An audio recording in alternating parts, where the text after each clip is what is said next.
안녕하세요. 밤투자 커뮤니티 주식부자 양성소 멘토를 맡고 있는 이빨톡동입니다.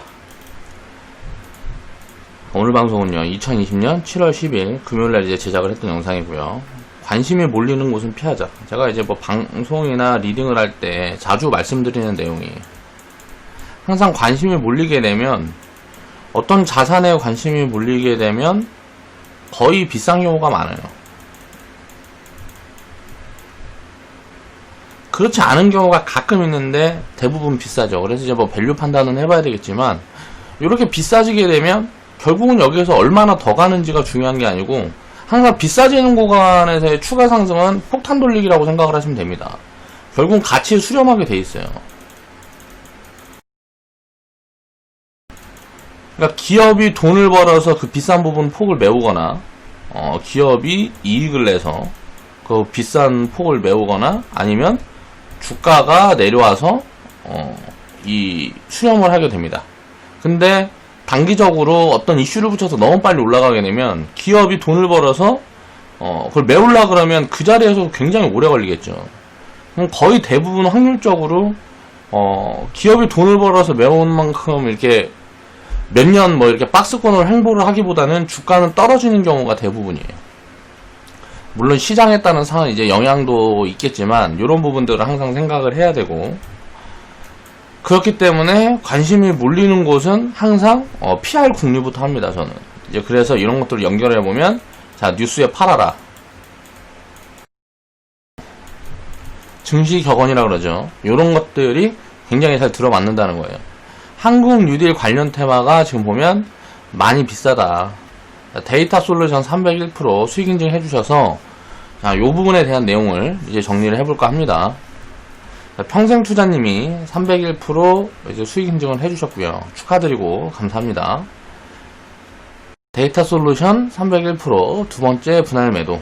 자, 개인적으로 두 번째 300% 수익 종목이 나왔네요. 자, 또 절반 매도하고 수익금은 본 계좌로 보냅니다. 자, 바투에서 종목별로 수익이 나는 것도 즐겁고 좋은 일이지만, 이렇게 안정적인 시스템을 배우고 실제로 경험을 하면서 수익까지 챙길 수 있는 것이 가장 큰 수확인 것 같습니다. 감사합니다 라고 코멘트를 달아주셨어요. 이렇게 열심히 인증해 주시고 하셔서 감사합니다. 항상 고마운 마음을 가지고 있어요. 다른 인증해 주신 회원분들께도 감사드립니다. 신나님, 태평성대님, 육대장님, 평생투자님, 태평성대님, 늘푸른 정원님까지. 이거는 아주 옛날에는 요랬다는 거지. 막 30% 인증하고 하셨어요. 요즘은 이런 건 찾아볼 수가 없죠. 자, 주식부자 양성소 마이클 로미오님이 감사하게 또 인증을 해주셨어요. 그래서 코멘트를 좀 길게 달아주셨는데 그 부분 한번 살펴볼게요. 자, 이렇게 몰아서 수익 인증해서 멘토님하고 회원들한테 송구합니다. 자영업을 하고 있다 보니 매번 수익 인증을 못 해드렸습니다. 요즘 증시는 잘 가는데 실물 경기는 많이 힘드네요. 보통 이제 경제의 선반영에서 먼저 움직이는 게 증시예요. 그리고 증시가 이제 움직이고 뭐고 하다 보면 진짜 기업들로 이제 돈이 유입되고 하는 것들이 확인이 되기 때문에 투자가 늘어나요. 그러면 자, 이게 이제 실물 경제로 오는데, 앞으로도 실물 경제는 당분간 굉장히 힘들 가능성이 높다. 2008년도 같은 경우도 그랬고, IMF 같은 경우도 그랬고요. 이게 회복되는데 굉장히 오랜 시간 걸렸죠. 실물 경제는 제가 이해하기로는 한 2, 3년 걸린 것 같아요. IMF도 마찬가지고. 그러니까 지금같이 힘든 시기지만 결국은 이때 이제 버텨내느냐 못 버텨내느냐 하는 부분에 많은 사업장과 뭐 그런 뭐 자영업 하시는 분들이 이제 뭐 달려 있겠죠. 그래서 뭐 어쩔 수 없습니다. 이렇게 실물 경제가 안 좋은 거는 뭐 방법이 없는 것 같아요. 그냥 견뎌야 되는 거고, 누구나 마찬가지일 것 같아요. 일반 직장인들 같은 경우가 아니고 자기 일을 하시는 분들은 누구나 다 힘드실 것 같습니다. 자, 화이팅 하시고요. 제가 처음으로 주식을 해야겠다 생각을 한 게, 직장 생활을 하다 자영업을 시작하고 그렇게 한 2년이란 시간이 지나면서 느껴지는 게, 직장인보다 수익 면에서는 괜찮은데 내 시간과 노동력이 투입될 수밖에 없고, 수입 또한 큰 변동성이 없이 일정하다 보니까 과연 언제 경제적 자유를 누릴 수 있을까? 지금처럼 하면 10년, 20년 뒤에는 가능하긴 할까라는 의문이 생기면서 내가 처해 있는 환경에서 제일 최선은 주식 투자라는 걸 깨달았고, 유튜브를 통해 멘토님을 만나서 주식이란 걸 처음 하게 되었고 1년이라는 시간이 지났습니다. 주식에 대해서 공부한 적도 없고 경험도 없는 내가 과연 수익을 만들 수 있을까란 의심이 많이 들었는데 1년이라는 시간을 투자하고 나니 이렇게 하나둘씩 나오기 시작하네요. 항상 멘토님을 통해 주식을 어떻게 바라보고 접근해야 되는지, 투기와 욕심은 어떻게 컨트롤해야 하고 시장을 어떻게 바라봐야 하는지 수많이 해주었던 조언들을 되새겨가면서 배우고 있습니다. 아직 초짜라 무슨 말인지 이해가 안 될 때가 더 많습니다. 라고 장문에 코멘트를 달아주셨어요. 1년이 지났는데 이렇게 성과가 나오고 있다는 거죠. 시간이 지나고 쌓이면 이런 것들은 당연히 점점점 규모가 커지고 그렇게 되겠죠. 이런 걸 보면서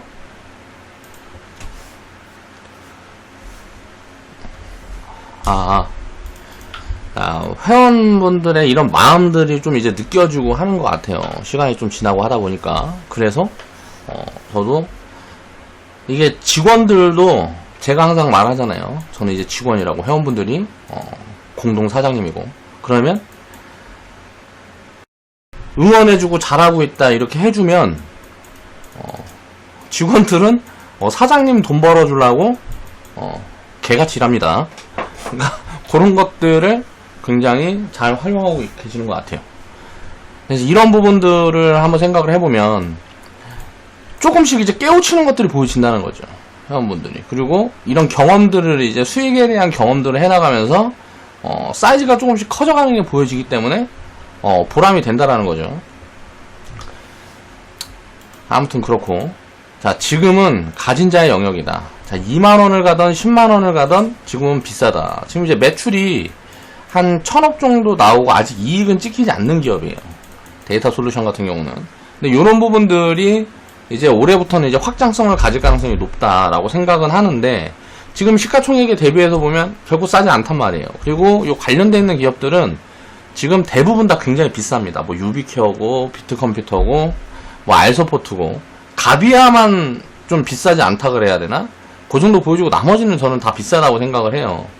그래서 이게 아무리 이익이, 성장률이 많이 나와야 진짜 지금 확률적으로 지금의 밸류에이션을 맞출 정도 되려 그러면 성장률이 어마어마한 수준으로 이제 커져나가면서 이제 성장을 해야 되거든요.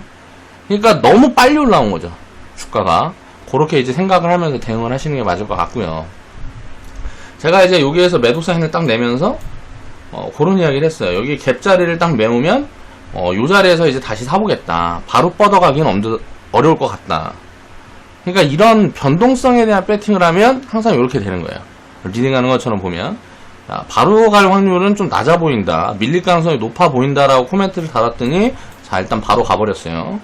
자, 여기 오면 또 담아볼게요 라고 제가 코멘트를 드렸었죠. 역시 안 왔다. 자, 요런 자리에서는 항상 보유자의 영역이다. 자, 들어오면 담을 건데, 저는 사실 데이터 솔루션이란 기업은 5,000원 밑으로 내려오지 않으면 편입할 생각이 없어요. 그러니까 지금 주가 수준이나 보면 괴리가 굉장히 좀 벌어져 있죠. 근데 이제 요런 부분들이 이제 지금 고밸류를 받고 있는 그런 섹터군이라는 거예요.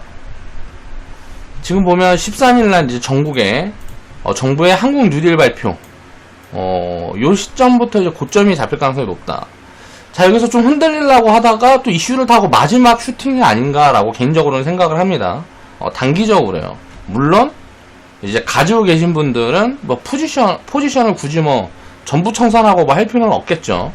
그러니까 복리 계좌라든가 이런 걸 운영하시는 분들은 제가 회원분들한테 말씀드리지만 이거는 리딩이라든가 전망이랑 관계없이 그냥 운영하시면 돼요. 기준을 그냥 수익률에다만 놓고 그렇게 운영을 하는 게 이제 심리적으로라든가 뭐 이런 거에 이제 연동되지 않고 버블 수익을 챙겨갈 수 있는 그런 포지션이기 때문에 그렇게 운영하시는 게 좋다라고 제가 이제 계속 이야기를 드리고 있죠. 제가 지금 코멘트를 드리는 거는 이런 자리에서 이제 올라가는 걸 보고 이제 따라잡고 싶은 마음들이 생긴단 말이에요. 인간이 심리적으로.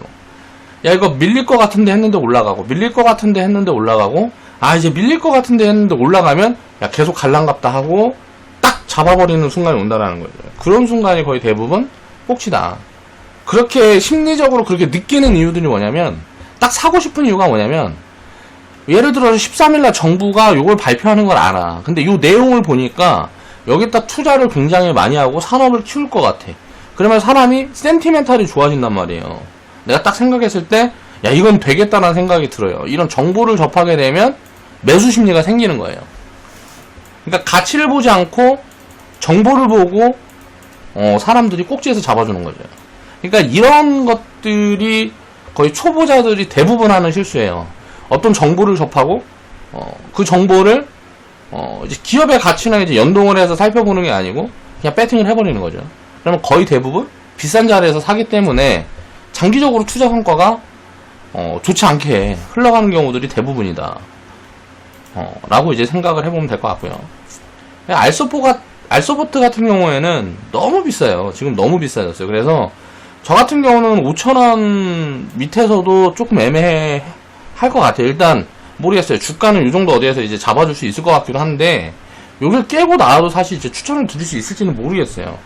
싸지 않다라는 말이고요. 데이터 솔루션 같은 경우도 마찬가지고 이제 가비아 같은 경우는 눌리면 이제 적극적으로 이제 추천을 해볼 텐데 대충 한 30-40% 정도만 지금 구간에서 빠져줘도 가비아는 밸류 매력이 상당히 있는 그런 회사라고 보면 될 것 같고요. 비트컴퓨터 같은 경우도 많이 비싸고 대표적으로 이런 기업들이 지금 다 비싼데 이게 이제 뭐 원격 의료 뭐 관련된 테마 또 데이터 3법 이런 게 관련된 지금 테마로 엮여서 추가 파동이 나오고 있다라고 생각을 하면 되겠죠. 이런 부분들도 이제 생각을 해보셔야 된단 말이에요. 회원분들한테 제가 요 이슈를 가지고 막 몇 종목 이제 막 계속 추려서 빅데이터 기업들을 이제 추천을 드리고 했을 때가 있었어요. 그 중에 이제 일부가 이렇게 시세가 나오고 뭐하고 하는 거죠. 이제 뭐 코로나라든가 뭐 이런 걸로 이제 테마로도 엮이기도 하고 언택트 관련 테마로 엮이고 하면서 시세가 이제 붙고 뭐하고 했는데 이제 과열 구간이고 비싸다라는 판단이 들면 이런 정보는 매도 포인트가 되는 거예요. 그러니까 가치에 따라서 이런 걸 이제 생각할 줄 알아야 된다라는 거죠. 뉴스에 팔아라란 증시 용어가 나오는 이유는 결국 비싸기 때문이다. 그러니까 비싼 곳에서 보통 뉴스가 터지는 경우들이 많다라는 거죠. 문재인 대통령이 한국판 뉴딜을 13일에 공개하겠다. 자, 디지털 때문에 위험을 드러낸다. 물론 이것도 이제 단기적인 이야기일 수 있어요. 진짜로 이런 부분에 이제 산업이 부각이 되고 뭐하고 하게 되면 5년, 10년 후에는 기업들이 정말 크게 성장을 할 수도 있겠죠. 다만 1, 2년을 놓고 보면 이런 부분들이 기업의 이익에 입혀지려면 이 이상의 기간이 필요하다라는 거예요.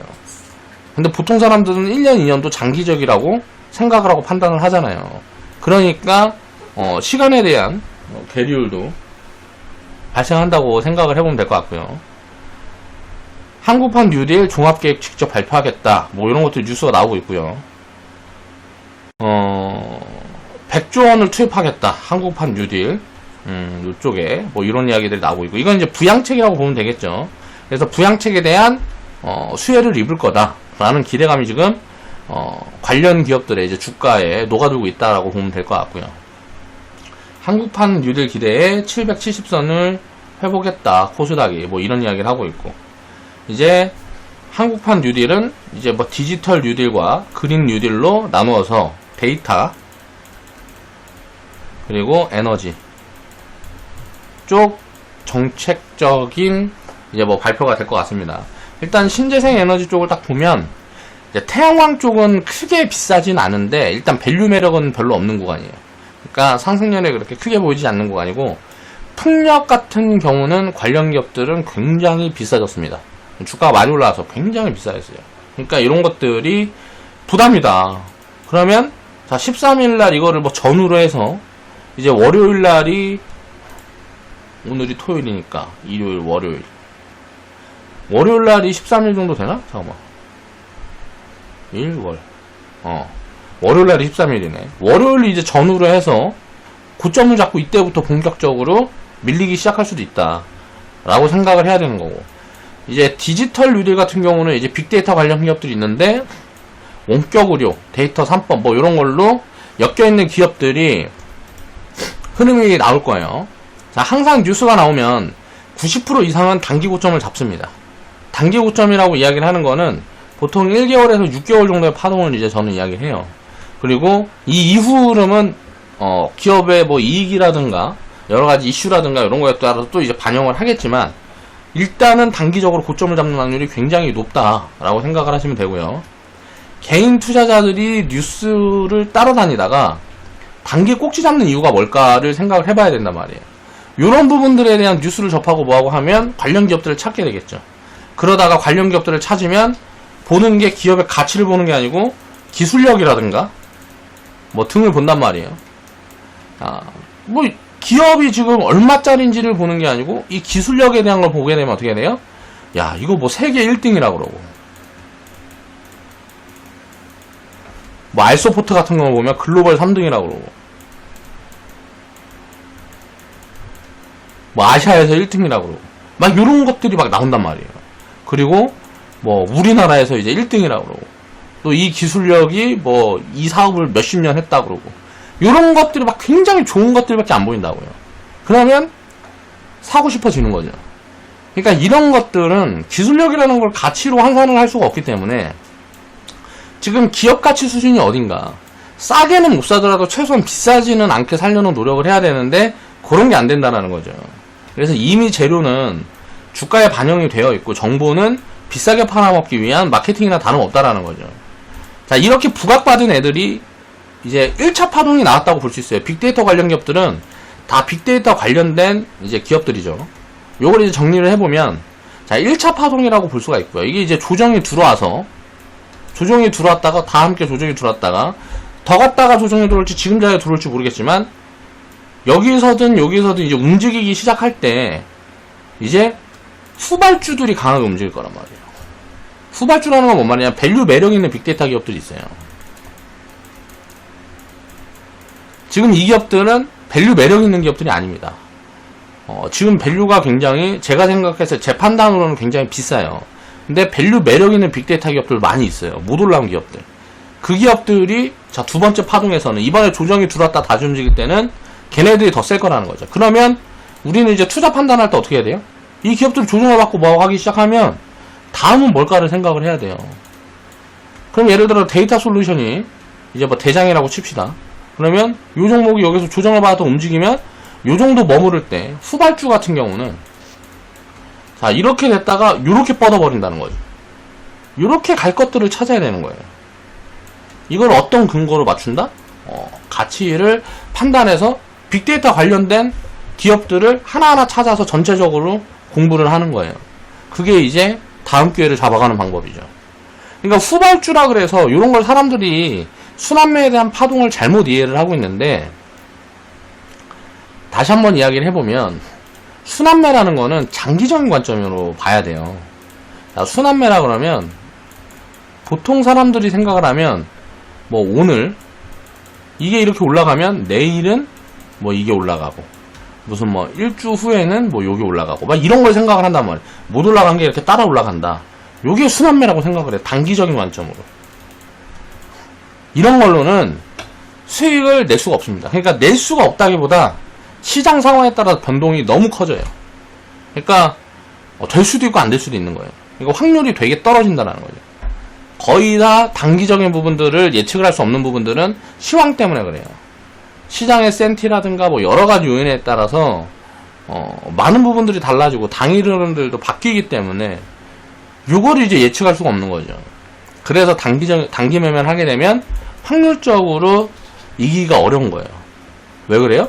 조정이 진행이 되면 조정이 3분의 2고 상승은 항상 3분의 1이니까 장기 투자를 하게 되면, 자, 3번을 다 갖고 있으면, 자, 이 3이라는 숫자의 시간을 가지고 있으면, 자, 3분의 2 시간 동안 예를 들어 10을 놓고 보면 7이 빠져요. 그리고 3이 올라간단 말이에요. 이걸 제가 이야기를 할 때는 7대3 법칙이라 그러는데, 7이 빠지는 것보다 3이 올라가는 게 훨씬 빠르단 말이에요. 이게 그리고 폭이 훨씬 커요. 그렇기 때문에 확률적으로 장기 투자라면 이기는 거예요. 회원분들도 생각을 해보세요. 이렇게 빠지는데 여기에서 샀어. 여기 사서 마이너스 50%고 막 이래. 이 기간이 뭐 이렇게 빠지는 기간이 뭐 한 3년에서 5년인데, 자, 내가 산 기간부터 한 6개월에서 1년이 빠졌단 말이에요. 예를 들어 올라갈 때는 막 3개월 만에 올라가 버린다고. 이런 경험들이 되게 많잖아요. 사서 기다리는 거예요.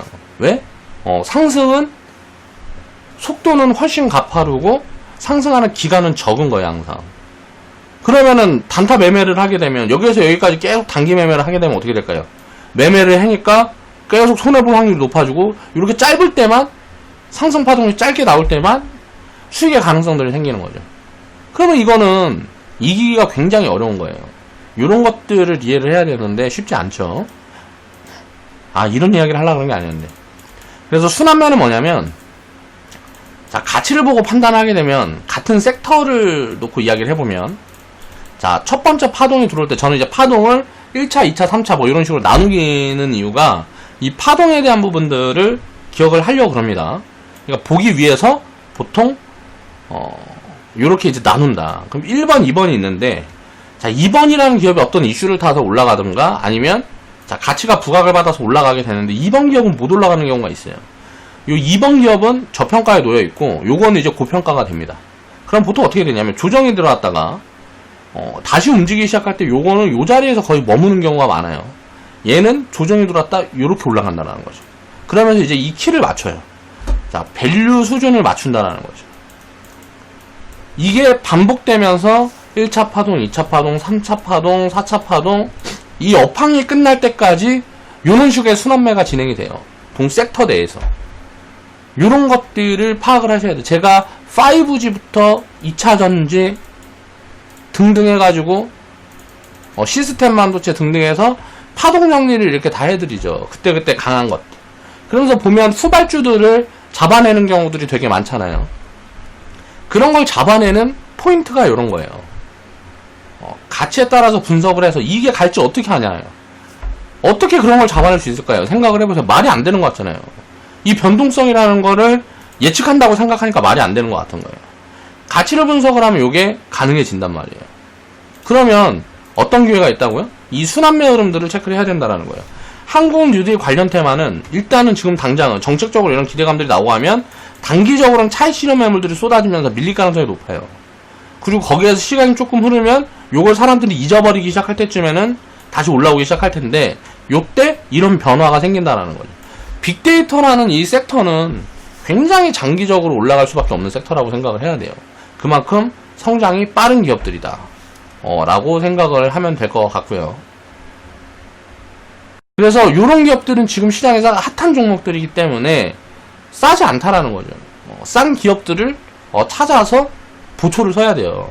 그래야 조정이 들어오고 다시 움직일 때 큰 수익들이 날 수 있는 포지션을 취할 수 있다. 자, 제가 생각했을 땐 그렇습니다. 그래서 요번에 이제 한국 뉴딜 관련된 이슈들이 막 나오기 시작하면 한번 흐름들을 체크를 해보세요. 관련 기업들의 주가 흐름이 어떻게 되나. 그러면 이런 생각을 하게 될 거예요. 뉴스에 파는 이유들이 이런 것들이 있구나. 수급이 붙을 때 세력들은 던지는 거예요.